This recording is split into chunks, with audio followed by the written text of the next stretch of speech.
ओम नमः शिवाय। जय श्री महाकाल। आप सभी लोगों को दीपावली की बहुत बहुत शुभकामनाएं। दोस्तों, दीपावली का जो महाउत्सव है वो धनतेरस से ही शुरू हो जाता है। धनतेरस वाले दिन लक्ष्मी गणेश जी के साथ साथ धन के देवता कुबेर और औषधियों के देवता धन्वंतरी भगवान की पूजन की जाती है और फिर उनके आशीर्वाद से आपके जीवन की सारी समस्या खत्म होती है। लक्ष्मी जी का आपके घर में वास होता है और आपके जीवन में जो भी आर्थिक समस्या आ रही है वो खत्म होती है। तो आज की इस वीडियो में हम बताएंगे कि धनतेरस के दिन पूजन कैसे करनी है। तो इस वीडियो में हम आपको बहुत ही सरल विधि से करने वाली पूजन पाठ बताएंगे। देखिए, धनतेरस की जो पूजन होती है वो विशेषकर शाम को आपको करनी है। अब ये पूजन आप चाहो तो अलग से चौकी बनाकर भी कर सकते हो, या आपके घर में मंदिर है, पूजा घर है, वहां पर भी आप लाल रंग का कपड़ा बिछाकर ये पूजा अर्चना कर सकते हैं। तो आपको करना क्या है कि अगर आप अलग से चौकी बना रहे हो तो आपको सबसे पहले एक लाल कपड़ा ले लेना है। देखिए, इस पूजन पाठ में क्या क्या सामग्री की जरूरत है वो बताते बताते आपको पता चल जाएगा।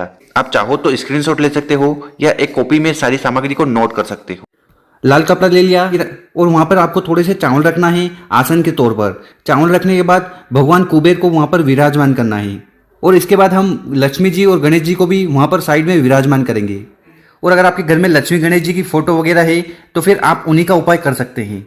और देखिए, अगर आपके पास कुबेर भगवान धन्वंतरी भगवान की फोटो या मूर्ति नहीं है तो ऐसे में आपको 2 सुपारी लेनी है और मान लेना है कि यही कुबेर भगवान है, यही धन्वंतरी भगवान है। तो उनके स्वरूप में आपको 2 सुपारी ले लेनी है और इसके बाद आपको 2 पान के पत्ते लेने हैं और उन दोनों पान के पत्ते पर आपको कुबेर भगवान और धन्वंतरी भगवान को स्थापित कर देना है। देखिए, अगर आपके पास पान के पत्ते नहीं है तो फिर यहाँ पर आप चावल की ढेरी का भी उपाय कर सकते हैं। तो चावल का आसन लगाकर भी आप उपाय कर सकते हैं। तो इस प्रकार से आपको इन दोनों को स्थापित कर देना है। स्थापना हो गई, इसके बाद हाथ जोड़कर उनसे निवेदन कर लेना है कि हम जो भी पूजन पाठ करें उन्हें प्रेम पूर्वक स्वीकार करें। और यहाँ पर आपको एक चीज का ध्यान देना है कि ये जो चौकियां बनाओगे उसकी जो दिशा होगी वो उत्तर की होगी, उत्तर दिशा की ओर होगी, क्योंकि जो उत्तर दिशा है ना, ये माता लक्ष्मी और कुबेर भगवान की दिशा होती है। इसलिए आपको जो भी चौकी वगैरह बनानी है उसका जो फेस होगा वो उत्तर दिशा की तरफ होना चाहिए। इतना कर लिया, इसके बाद आपको एक जल का लोटा लेना है, उसमें फूल डालना है। तो आपको एक फूल ले लेना है, जल के पात्र में डालकर उन सबको स्नान करवा देना है। इसके बाद आपको जलाना है कुबेर दीपक। ठीक है, तो आपको एक पीतल का दीपक ले लेना है, उसमें देसी घी डाल देना है। और यहाँ पर आपको एक चीज का ध्यान रखना है कि ये जो कुबेर दीपक आप भगवान के सामने जलाओगे तो फिर आपको अगले दिन तक उसको बिल्कुल भी हिलाना नहीं है। तो जहां पर आपने एक बार जला दिया उसको पूरी रात अगले दिन तक आपको वहीं पर रखे रहने देना है। हमने सभी देवताओं को स्नान करवा दिया। उसके बाद आपको कलावा लेना है। ठीक है, हाथ में बांधने वाला जो आता है ना कलावा, वो ले लेना है और वस्त्र के स्वरूप में सबको कपड़े पहना देना है वस्त्र के स्वरूप में। इसके बाद आपके पास जो भी सामग्री है, चंदन है, हल्दी है, रोली है, इनसे आपको तिलक कर देना है। और यहाँ पर आपको बता दें कि जो कुबेर भगवान है ना, उनको पीला रंग बहुत ज़्यादा पसंद है। तो अगर आपके पास चंदन है तो चंदन का उनका तिलक कर दीजिएगा, या अगर चंदन नहीं है तो फिर आपको हल्दी लेकर उसका तिलक कर देना है कुबेर भगवान को। और इसके बाद सभी देवताओं को आपको रोली के तिलक कर देने हैं और आखिरी में जो अक्षत है उनको समर्पित कर देना है। इसके बाद धनतेरस पर आप जो भी सामग्री मार्केट से लेकर आए हो, चाहे वो सोना हो, चांदी हो, स्टील हो, तांबा, पीतल, जो भी बर्तन आप लेकर आए हो ना, या आप धन के रूप में जो भी चीज लेकर खरीद कर आए हो ना, उन्हें भगवान कुबेर के सामने समर्पित कर देनी है। अब वो बर्तन काय के भी हो, सोने के हो, चांदी के हो, तो इस प्रकार से आपको भगवान की चौकी पर उनको समर्पित कर देना है।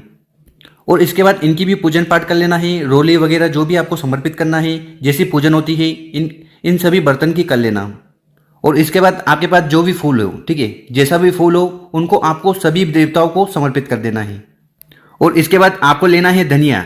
देखिए, धनतेरस के दिन आपको धनिया मार्केट से जरूर खरीद कर लाना चाहिए, या अगर आपके घर में है ना तो उसका उपाय आपको यहाँ पर चौकी पर जरूर करना है। तो आपको करना क्या है कि आपको धनिया कुबेर भगवान और जितने भी देवी देवता हैं उनको जरूर समर्पित करना है। हम देखिए, हमारे हिंदू शास्त्र में धनिया का विशेष रूप बताया है, तो धनतेरस पर इसका उपयोग जरूर करना चाहिए। इसके बाद आपको धन्वंतरी भगवान को औषधि समर्पित करनी है। देखिए, घर में जो भी औषधि हो, ठीक है, अब वो औषधि क्या हो सकती है, नीम के पत्ते हो सकते हैं, तुलसी के पत्ते हो सकते हैं, तो ये आप उनको समर्पित कर सकते हैं। या फिर अगर आपके घर में एलोवेरा के पत्ते हैं तो वो समर्पित कर सकते हैं। और आपके किचन में लौंग होंगे, इलायची होगी, काली मिर्च होगी, तेज पत्ता होगा, हल्दी, सुपारी, तो ये चीज भी आपको वहां पर धन्वंतरी भगवान को समर्पित कर देनी है। तो इस प्रकार से आपके पास हल्दी, काली मिर्च जो भी है वो समर्पित करते जाना है। अब ये समर्पित क्यों करना है? देखिए, जो धन्वंतरी भगवान है ना, वो आयुर्वेद के देवता माना जाते हैं। तो आपके घर में सारे सदस्यों का स्वास्थ्य पूरे साल सही रहे, इसलिए आपको धन्वंतरी भगवान को आयुर्वेद वाली चीज समर्पित करनी है। विशेषकर जो औषधि होती है ना, वो समर्पित करनी है। और इसके बाद भोग के रूप में आपके पास जो भी खीर पत्ता है, ठीक है, आप इनको कुछ भी बोलो, खीर बोलो, पतासा बोलो, ये आपको समर्पित कर देना है। और देखिए, दिवाली के 5 दिनों के त्योहार में जितनी भी पूजन पाठ की जाती है, उन सभी पूजन पाठ में आपको पतासा जरूर समर्पित करना चाहिए। तो इस प्रकार से आपको पतासे समर्पित कर देना है। और साथ ही में आप जो भी मिठाई लेकर आए हो, वो मिठाई भी समर्पित कर देंगे।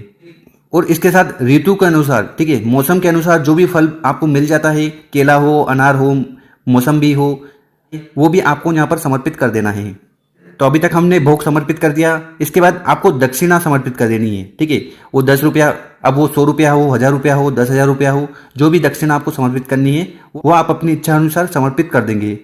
और इसके बाद आपको हाथ जोड़कर भगवान से भोग को ग्रहण करने के लिए प्रार्थना कर लेनी है कि हे देवता, हमने आपको जो भी भोग चढ़ाया है उन्हें ग्रहण करें। इतना कर लिया। इसके बाद आपको भगवान को धूप बत्ती दिखानी है और फिर आखिरी में आपको आरती कर लेनी है। और यहाँ पर आपको एक चीज का ध्यान रखना है कि जो हमने कुबेर दीपक जलाया था, उस दीपक को आपको बिल्कुल भी हिलाना नहीं है। उसको अगले दिन ही आपको, जब वो ठंडा हो जाए तब उसको हिलाना है। तो यहाँ पर आप एक और दिया ले लीजिएगा, ठीक है, उसमें कपूर डाल लीजिएगा और कपूर से आप आरती कर सकते हैं। तो इस प्रकार से आपको कपूर ले लेना है, कपूर को जला लेना है और बहुत ही प्रेम पूर्वक आपको कुबेर भगवान की आरती करनी है।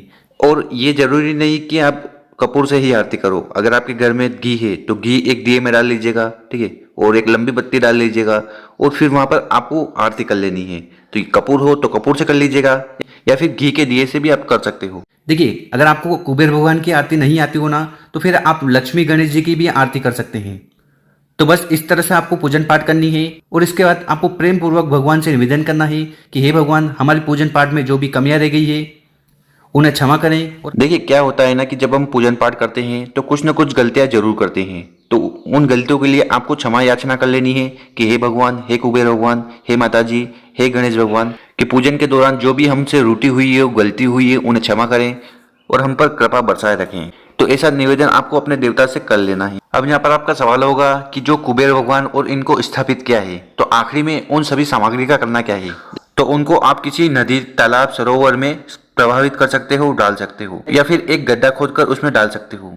इसके साथ बहुत सारी माताएं बहनें झाड़ू का भी पूजन पाठ करती हैं। तो जो भी पूजन पाठ आप करना चाहो वो कर सकते हैं। बहुत सारी माताएं बहनें झाड़ू का पूजन धनतेरस पे करती हैं। बहुत सारी माताएं बहनें झाड़ू का पूजन दीपावली पे करती हैं। तो जैसा आपको करना है वो कर लीजिएगा। तो इस प्रकार से आपको धनतेरस पर लक्ष्मी माता, कुबेर भगवान और धन्वंतरी भगवान की पूजन पाठ कर लेनी है। तो इस वीडियो में हमने आपको बहुत अच्छे से समझाया है। और आपको वीडियो अच्छी लगी हो तो इसको लाइक जरूर करिएगा और कम से कम 5 लोगों के साथ इस वीडियो को जरूर शेयर करिएगा। ओम नमः शिवाय।